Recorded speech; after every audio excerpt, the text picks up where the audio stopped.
இங்கு நீ வா எந்தன் நெஞ்சில் பஞ்சம் வஞ்சம் நஞ்சே மிஞ்சும் உடல் வேறு வேறாகி உயிரை தந்தவளே நானே நாகம் நானே.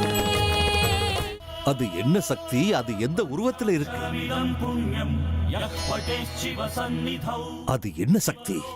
அமிர்தாவை காப்பாத்துறதுக்காகவே அது பிறந்திருக்கா? என்னது அது? அது எங்க இருக்கு? எங்க போகுது?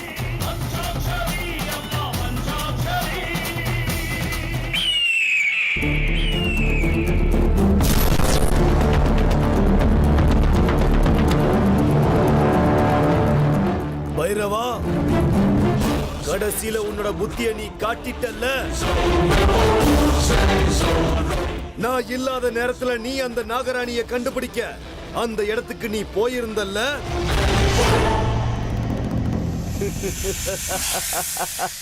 ஏ பைரவா, நான் உன்னை விட புத்திசாலிடா, பெரிய புத்திசாலி.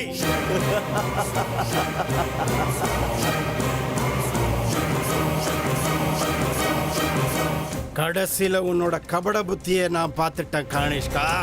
இருக்கட்டும், ஜெயிச்சது நீயாவே இருக்கட்டும். ஜெய் மகாகாளி. நான் தான் ஏற்கனவே சொன்னேனே, நாம் போட்ட அந்த மாயக்கோட்டை எந்த ஒரு மனுஷனாலையும் தாண்ட முடியாதுன்னு. நீ இப்படியெல்லாம் செய்வன்னு எனக்கு முன்னாடியே தெரியும். நான் அங்க போவன் தெரிஞ்சுதானே நீ ஒரு நெருப்பு வளையத்தாங்க போட்ட. கணேஷ்கா, இந்த பைரவன் கிட்டயே உங்க நாகலோகத்து கண்கட்டு வித்தைய காட்டிட்ட இல்ல? ஆமா, நான் நினைச்ச மாதிரியே நீ இந்த முயற்சியில தோத்துட்ட. முதல் வேலையா போய் அந்த அமிர்தாவை இந்த நாகவேருடைய உதவியால கொல்ல போறேன். அதுக்கப்புறம் தான் மத்த வேலையெல்லாம்.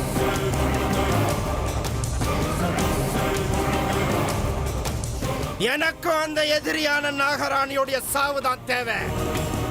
இருக்கட்டும், இந்த தடவை நீ ஜெயிச்சதாவே இருக்கட்டும். ஆனா அதுக்காக இந்த பைரவ பாபா வேடிக்கை பார்த்துக்கிட்டு இருப்பான்னு நினைச்சிடாத. என்னோட அடுத்த குறிக்கோள் நீ உன்னை என் பேச்ச கேட்கிற ஒரு கைப்பொம்மையா ஆக்கிக்கிட்டு அந்த விஷ்ணு கிட்ட இருக்கிற நாகமணிய நான் அடைஞ்சே தீருவேன். ஜெய் மகாகாளி.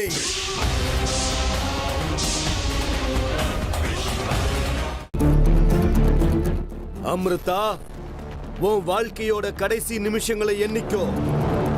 ஏன்னா இன்னும் கொஞ்ச நேரத்துல எத்தனையோ முறை உனக்கு உதவி செஞ்ச இந்த நாகவேருடைய உதவியாலேயே உன்னோட வாழ்க்கையை நான் மொத்தமா முடிச்சு வைக்க போறேன்.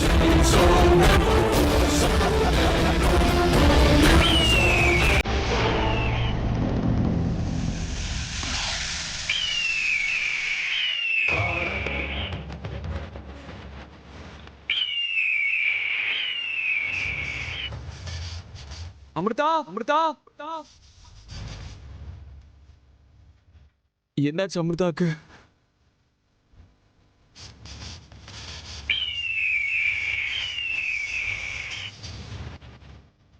அமிர்தா எங்க இருக்கீங்க?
எல்லாம் பிளான் பண்ண மாதிரி கரெக்டா போயிட்டு இருக்கும்போது சிவ பூஜையில கரடி நுழைஞ்ச மாதிரி ஹர்ஷா பொறுக்கி. இந்த ஹர்ஷா யாரா இருப்பான்? எதுக்காக ஏன் பின்னாடி சுத்திட்டு இருக்கான்? இல்ல, அவன் தானா வந்து என் பின்னாடி சுத்துறதுக்கு வாய்ப்பே கிடையாது. அப்படி சுத்துறதுனால அவனுக்கு எந்த பிரயோஜனமும் கிடையாது. அவன் என்ன மாட்டி விடுறதுக்காக யாரோ விட்ட அம்பு மட்டும்தான். நான் யாருன்னு உனக்கு ஞாபகம் வரலையா மயூரி? இல்ல ஞாபகம் வராத மாதிரி ஆக்ட் பண்றியா? ஏதோ பழைய சண்டைய மனசுல வச்சுக்கிட்டு என்னையே தெரியலன்னா எப்படா சொல்லும்? நிச்சயதார்த்தம் ஆயிடுச்சு, வீட்டுல எல்லாரும் இருக்காங்கன்னு பயப்படுறியா? பயப்படாத மயூரி, நான் அவ்வளவு லேசில உன்னை விட்டு கொடுக்க மாட்டேன். ஆமா, அவன் அன்னைக்கு பேசின விதத்தை பார்க்கும்போது எனக்கும் அர்ஜுனுக்கும் நடக்கிற கல்யாணத்தை நிறுத்துற மாதிரி தான் இருந்தது. நிச்சயம் அது அமிர்த வேலைதான். எனக்கும் அர்ஜுனுக்கும் கல்யாணம் நடக்கலன்னா அதோட லாபம் அந்த அமிர்தாக்கு மட்டும்தான், வேற யாருக்கும் இல்ல. கண்டிப்பா இது அவளோட வேலைதான். அமிர்தா, என் காதல பிரிக்கிறதுக்கு தேவையில்லாத வேலை எல்லாம் பண்ணிட்டு இருக்கியா நீ? இந்த மயூரிய தூண்டி விடாத அமிர்தா, ஏன்னா அதோட விளைவுகள் ரொம்ப மோசமா இருக்கும். இருக்கட்டும், நீ விட்ட அந்த ஹர்ஷாங்கிற அம்பு யாருன்னு கண்டுபிடிக்காம விட மாட்டேன். அவனோட குலம் கோத்திரம் எல்லாத்தையும் கண்டுபிடிச்சு வீட்ல எல்லார் முன்னாடியும் நிறுத்துவேன். நீ விட்ட அம்பு திரும்ப வந்து உன்னையே குத்த விடுறேன் பார். இத நான் செஞ்சே தீர்வேன்.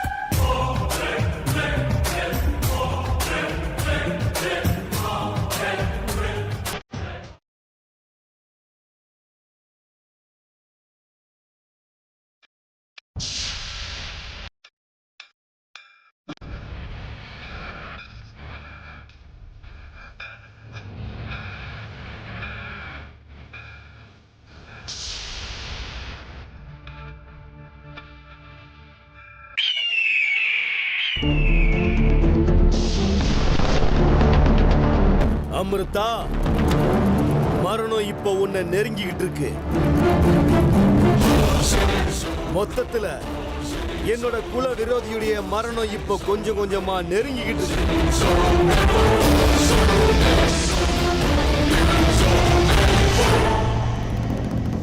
உன்னுடைய மரணத்தை மட்டும்தான் நான் எதிர்பார்த்துக்கிட்டு இருக்கேன்.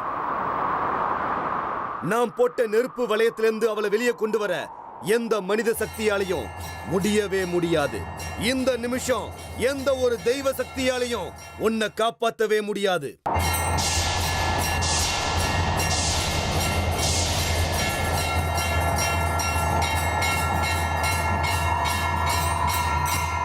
நாம் போட்ட நெருப்பு வளையத்திலிருந்து அவளை வெளியே கொண்டு வர எந்த மனித சக்தியாலையும் முடியவே முடியாது.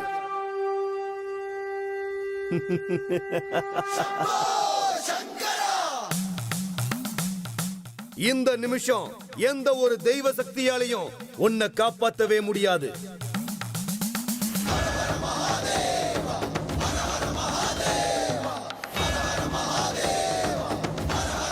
எந்த மனித சக்தியாலையும் முடியவே முடியாது. இந்த நிமிஷம் எந்த ஒரு தெய்வ சக்தியாலையும் உன்னை காப்பாற்றவே முடியாது. எந்த மனித சக்தியாலையும் உன்னை காப்பாற்றவே முடியாது. உன்னை காப்பாற்றவே முடியாது. உன்னை காப்பாற்றவே முடியாது. உன்னை காப்பாற்றவே முடியாது. உன்னை காப்பாற்றவே முடியாது. உன்னை காப்பாற்றவே முடியாது.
ஹலோ அம்புஜம்மா, நான் தான் திரிவேணி பேசுறேன். நல்லா இருக்கியா? நான் நல்லா இருக்கேன். விஷயம் தெரியும்ல, நம்ம அர்ஜுன் மயூரி கல்யாணம். இத பாரு, என் மகனும் மருமகளும் உன் வீட்டுக்கு நேரா வந்து பத்திரிக்கை வைப்பாங்க. நீ கண்டிப்பா கல்யாணத்துக்கு வந்துடணும். இருந்தாலும் போன்ல நான் ஒரு வார்த்தை சொல்றேன். 3 நாளைக்கு முன்னாடியே நீ கல்யாணத்துக்கு வந்துடணும். நீ தான் முன்னாடி நின்று கல்யாணத்தை பண்ணி கொடுக்கணும். வீட்டுல எல்லார்கிட்டையும் சொல்லிடு, நீ தான் முன்னாடி நின்று கல்யாணத்தை பண்ணணும். சரியா? அப்ப சரி. ஆமா, நானும் உங்ககிட்ட பேசி ரொம்ப நாளாச்சு இல்ல. கல்யாணத்துக்கு வரப்போறல, அப்ப நிறைய பேசுவோம். சரி, ஓகேம்மா. ஏத்தே, காஃபி கொண்டு வரட்டுமா? ஏமா, ஒரு நிமிஷம் இல்ல. சொல்லுங்க அத்தை.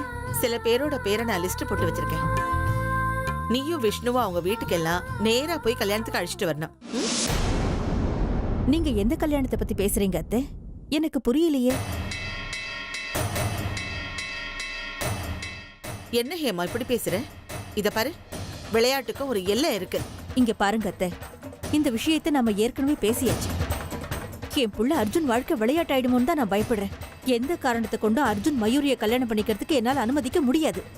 இத பாரு ஹேமா, என்னோட முடிவை நான் அன்னைக்கே சொல்லிட்டேன். அர்ஜுன் மயூரி கல்யாணம் நிச்சயமா நடக்கும். அந்த கல்யாணம் நடந்தாதான் இந்த வீட்டை பிடிச்ச கண்ட தீரும். இந்த விஷயத்துல 2வது பேச்சுக்கே இடம் கிடையாது. இங்க பாருங்க அத்தை, மயூரி தான் நம்ம வீட்டுக்கும் இந்த குடும்பத்துக்கும் வந்திருக்கிற பெரிய கண்டம். அதை நீங்க புரிஞ்சுக்கோங்க. இதுக்கு மேல எதுவும் சொல்ல வேண்டாம். நீ 1000 சொல்லு. எனக்கு மயூரி மேல நிறைய நம்பிக்கை இருக்கு. அவ நிச்சயம் என் நம்பிக்கையை காப்பாத்துவா. அவ்வளவுதான். அவ காப்பாத்துறதுக்குள்ள நாம எல்லாத்தையும் தொலைச்சிருவோமே. ஹேமா, நீ அளவுக்கு அதிகமா பேசுற. அண்ணி, அம்மா, ஏன் 2 பேரும் இப்படி சத்தம் போட்டு பேசிட்டு இருக்கீங்க? என்ன நடக்குதுங்க? என்னமோ கண்டா அது இதுன்னு பேசுற மாதிரி தெரிஞ்சது. என்ன விஷயம்? விஷ்ணு, அர்ஜுன் மயூரி கல்யாணம் நடக்கிற வரைக்கும் உன் பொண்டாட்டியை கொஞ்சம் கட்டுப்படுத்தி வச்சுக்கோ.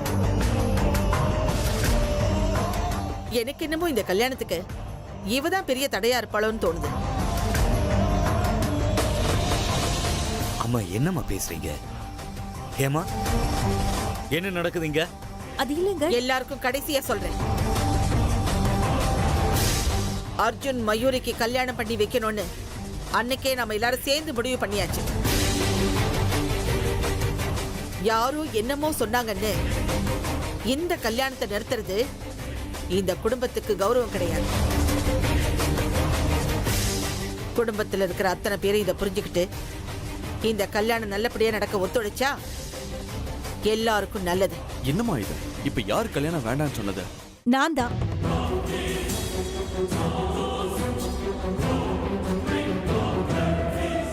இங்க பாருங்க அத்தை, இங்க நம்ம முடிவு முக்கியம் இல்ல. என் புள்ள அர்ஜுனோட நிம்மதிதான் முக்கியம். அவனோட கல்யாணம் அவன் விருப்பப்படிதான் நடக்கணுமே தவிர மத்தவங்க விருப்பத்துக்கும் பிடிவாதத்துக்கும் நடக்க கூடாது. இந்த விஷயத்தை எல்லாரும் புரிஞ்சுக்கிட்டீங்கன்னா அது இந்த குடும்பத்துக்கு நல்லதா இருக்கும்.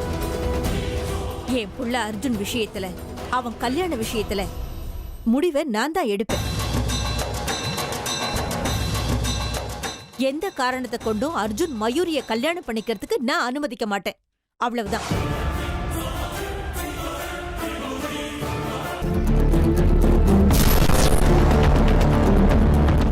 உன்னை சாகடிக்கதான் இந்த கானிஷ்கா வந்துகிட்டே இருக்க. அமிர்தா, சாகரத்துக்கு தயாராயிரு.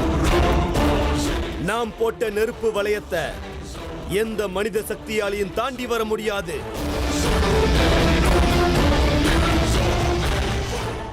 இன்னைக்கு உனக்கு மரணம் நிச்சயம்.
ஏய்! என்ன இது? என்ன நடந்தது இங்க? நான் பார்க்கிறது உண்மையா பொய்யா? நான் போட்ட அந்த நெருப்பு வளையத்தை எந்த ஒரு மனுஷனாலையும் தாண்டி வந்திருக்க முடியாது. அந்த தெய்வ சக்தியாலையும் கூட இந்த விஷயத்துல என்ன ஜெயிக்க முடியாது. அப்படி இருக்கும்போது எந்த சக்தி அமிர்தாவை இங்க இருந்து கூட்டிக்கிட்டு போச்சு? எந்த சக்தி அது? ஆ! அமிர்தா, மொத்தத்துல என் கட்டுப்பாட்டுல இருந்து நீ தப்பிச்சு போயிட்டல்ல? இல்ல, யாரோ என்னமோ தந்திரம் பண்ணிருக்காங்க. ஏதோ மாயாஜால வித்த நடந்திருக்கு. ஒருவேளை அந்த பைரவன் இல்ல, பைரவனுக்கும் இதுக்கும் சம்பந்தம் இருக்கிற மாதிரி தெரியல. அப்படின்னா இந்த அதிசய சக்தி எது? என்ன அது? என்ன அது? என்ன அது? என்ன அது? என்ன அது? என்ன அது? என்ன அது?